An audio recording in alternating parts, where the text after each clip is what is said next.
साथियों नमस्कार। अनंत वक्ता धुरंधर सीरीज के एक नए एपिसोड में आपका स्वागत है। मैं हूं पंकज उपाध्याय। आज बात करेंगे श्रीमान इंद्रमणि तिवारी जी से। एक वाकया बताते हैं आपको। एक दिन सुबह तिवारी जी के घर के सामने 20 लोग इकट्ठे हुए। तिवारी जी बाहर थे, वापस आए तो लोग इनको खोज रहे थे। इन्होंने कहा क्यों भीड़ लगी है। पता चला कि इन्होंने कभी किसी को रात 3 बजे ब्लड डोनेट करवाया था, वो लोग इनसे मिलने आए हैं। तिवारी जी स्वागत है आपका कार्यक्रम में। इसी वाकये के साथ आपको पूर्वांचल के मुखिया के तौर पे उपाधि लोग दे के सम्मानित करते हैं और लगातार मानते हैं। आप धुरंधर कैसे, आपके सिक्के चलते हैं जहांगीरपुरी में, इस पे चर्चा करेंगे, लेकिन जानना चाहेंगे आप यहाँ तक पहुंचे कैसे। एक संक्षिप्त इतिहास हमारे युवा दर्शकों को। सबसे बड़ी मैं बात बता दूं, मैं जब गांव से दिल्ली आया तो अच्छी जॉब, बच्चे, वाइफ सब बहुत बढ़िया चल रहा था और हमने कभी ये समाज का देखा नहीं कि हमारे पूर्वांचल समाज है क्या है। मैं भी इतना नहीं पढ़ता था। एक घटना घटी, एक बार क्या हुआ, एक सडनली जहांगीरपुरी के डबल ई ब्लॉक में एक गया के सत्यनारायण नाम था उनका, वो रहते थे। उनके पिताजी को टीबी हुई थी तो लास्ट स्टेज था। डॉक्टरों ने कहा भाई लाके घर पे अपना उनका सेवा करिए, 1-2 दिन में ख़त्म हो जाएंगे। तो वो डेथ कर गए वहाँ पे। तो नीचे आके जब उन्होंने बोला कि भाई मेरे पिताजी मर गए हैं, ज़रा उनको उतार दीजिए, तो वहाँ जो लोकल लोग थे यहाँ के दिल्ली के, उन्होंने कहा अरे ये तो बिहारी है, इसको कौन छुएगा। तो डेड बॉडी उनकी रात भर वहीं पड़ी रही 3री मंजिल पे। अगले दिन मेरे पास फ़ोन आता है कि ऐसी ऐसी घटना है। तो मेरे कोई थे 2-4 लोग, हमने बोला कि भाई जरा वहाँ पहुँचो हमारे। हम भी वहाँ गए, उनका दाह संस्कार कराए। इसके बाद वो उनको पैसे वैसे दे के गाँव भेजा। लेकिन रात भर मुझे नींद नहीं आई। भाई हमारे जो अपने पूर्वांचली लोग हैं क्या इतना मतलब दिल्ली में है कि भाई इनको कोई छू नहीं सकता। तो मन में वहीं से जागा कि मुझे कुछ अपने समाज के लिए करना चाहिए। तो फिर हम लोगों ने बस संस्था बनाने की सोची। कई लोगों को सोचा क्योंकि यहाँ पूर्वांचल समाज दबा कुचला रहता था, डर के मारे कोई सामने नहीं आता था। तो हमारे एक मित्र, हमारे हम साथी कह लीजिए, रामनिवास जी बैठे हैं सामने, ये मिले हमें। पहली बार हमारी इनकी मुलाकात हुई और चर्चाओं का दौर चला। फिर हम दोनों साथ आए। जब हम दोनों साथ चलने लगे तो कारवां बनता गया, लोग जुड़ते हमसे गए और हमने पहली बार यूपी बिहार एकता मंच संस्था बनाई। उसका कार्यक्रम हमने करा। उस कार्यक्रम में मात्र 3 लोग थे पूर्वांचल के, बाकी नहीं थे। लेकिन हिम्मत तोड़ने वाला था ये वाकया, लेकिन हमेशा उन्होंने हिम्मत दिया, कोई नहीं। हम ईमानदारी से मेहनत करते रहे और आज रहा कि आज हजारों पूर्वांचली हमारे साथ जुड़े हैं। पूरे विधानसभा, 2-3 विधानसभा जो है हमारे कार्यकर्ता फैले हुए पड़े हैं।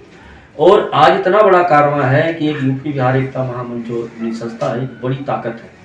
और एक आवाज़ पे 400-500 लोग निकलना, ये दर्शाता है कि लोग हमें कितना प्यार करते हैं, हमारे समाज के लोग। बस यहीं से ये शुरुआत हुई संस्था की और संस्था बढ़ती गई।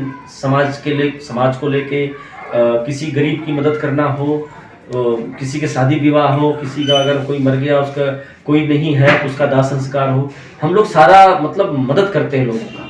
बस चलता रहता है समाज का काम। हाँ, ये दिखता भी है। अभी पिछले दिनों आप लोगों ने छठ पूजा किया, हजारों की संख्या में लोग थे। मैं भी उस कार्यक्रम में था। एक वीडियो हमारे अनंत वक्ता पे पड़ी भी है, आप वीडियो आई बटन में देख सकते हैं। और ये सारा कुछ करते हैं, उसके बाद नौकरी भी करते हैं जीविकोपार्जन के लिए। जी। समाज सेवा, नौकरी, परिवार और आजमगढ़ भी देखते हैं आप। मूलतः आजमगढ़ से है, तो यहाँ से वहाँ तक कैसे हो पाता है? बड़ा कठिन दौर होता है, लेकिन जब समाज का आपका जुनून या कीड़ा कह लीजिए जब लग जाता है ना जी समाज सेवा का, तो सारे अपने दुख दर्द हम भूल के पूरे समाज का दुख दर्द अपना लेते हैं। लोग वही कहते हैं ना कि भाई तुम्हें चढ़ेगा नहीं समाज सेवा का और हमें हमारा उतरेगा नहीं। तो औरों को नहीं चढ़ेगा समाज सेवा का जुनून और हमारा जुनून उतरेगा नहीं। तो यही है। और जो हमारे संस्था के मेंबर्स हैं, इनकी ताकत हमारे साथ है। जॉब करना, आपने एक बात सही बोला कि जॉब करना, 15 दिन में बाहर भी रहता हूँ और परिवार को भी लेके चलना, समाज को लेके चलना एक बड़ा जटिल काम है। कभी कभी मैं भी थक जाता हूँ, लेकिन जो अंदर का समाज का जो कीड़ा है ना, कि समाज को जो पीड़ा लोगों को देख के जब किसी की मदद कर देते हैं, वाकई धन्यवाद कहता है ना। तो दोबारा रिचार्ज हो जाते हैं बैटरी की तरह। नहीं यार, करना चाहिए लोगों का। तो बस आप भाइयों का जैसे साथ मिला रहता है तो सब हो जाता है, बाकी भगवान साथ रहते हैं। पत्नी से झगड़ा नहीं होता? होता है कि भाई तुम समाज को समय दोगे तो हमें कब दोगे। आज भी मेरी वाइफ का बर्थडे है, लेकिन आज बाहर लेके जाना था, आप लोग आना था, तो हमने मना कर दिया, भाई हमारे मित्र आने वाले थे, मैं नहीं जा पाऊंगा। तो गुस्सा के ऊपर बैठी हैं, लेकिन क्या कर सकते हैं, चलता रहता है समाज में। अरे अभी छठ पूजा में आपको पिछले दिनों लोगों ने मुखिया के तौर पे बिल्कुल स्वीकार किया है। वहाँ सबसे बड़ी बात थी कि करीब ना तो वहाँ 10,000 पूर्वांचली रहे होंगे, उसमें से कुछ पूर्वांचली निकल के आए और वो बोले कि मुझे मालूम ही नहीं था कि सब भी होने वाला है। तो उन्होंने आके बोले कि भाई पूरे पूर्वांचल समाज को कि भाई तिवारी जी इतने साल से पूर्वांचल समाज के लिए काम कर रहे हैं और हम चाहते हैं कि तिवारी जी को पूरे आदर्श नगर विधानसभा क्षेत्र का पूर्वांचल समाज का मुखिया चुना जाए। एक मुखिया वो होता है, एक गांव का होता है, एक समाज का होता है, एक देश का होता है, जो हमेशा अपने समाज को लोगों को लेकर चलता है। तो तिवारी जी वो काम करते हैं।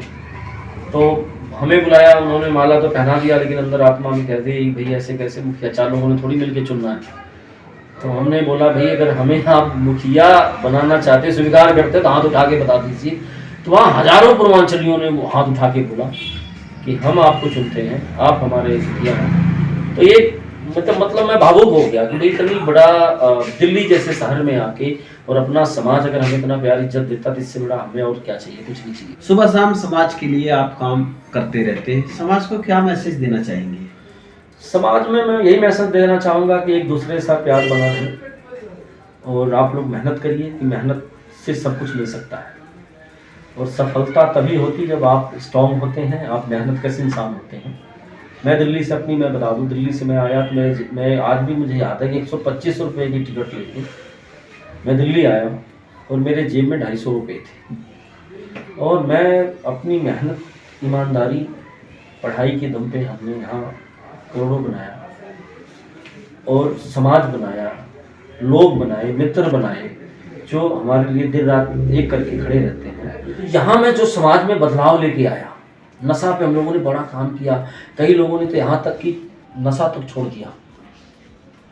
बहुत अच्छी बात है, ये आपकी ताकत है, शायद इसी की वजह से आप जैसे लोगों के सीख के चलते हैं। कार्यक्रम में आपने हिस्सा लिया, आपका बहुत बहुत धन्यवाद। आपके चैनल को भी बहुत बहुत धन्यवाद कि आप आए, हमारी संस्था के विज़न को समझा, हमें समझा, तो इसलिए आपको भी बहुत बहुत धन्यवाद, आपने जो हमें समय दिया।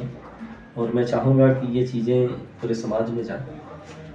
बहुत अच्छी बात। ऐसे ही किसी दूसरी शख्सियत के साथ फिर से मिलते हैं, बने रहिए, बहुत ध्यान से रहिए। धन्यवाद, नमस्कार।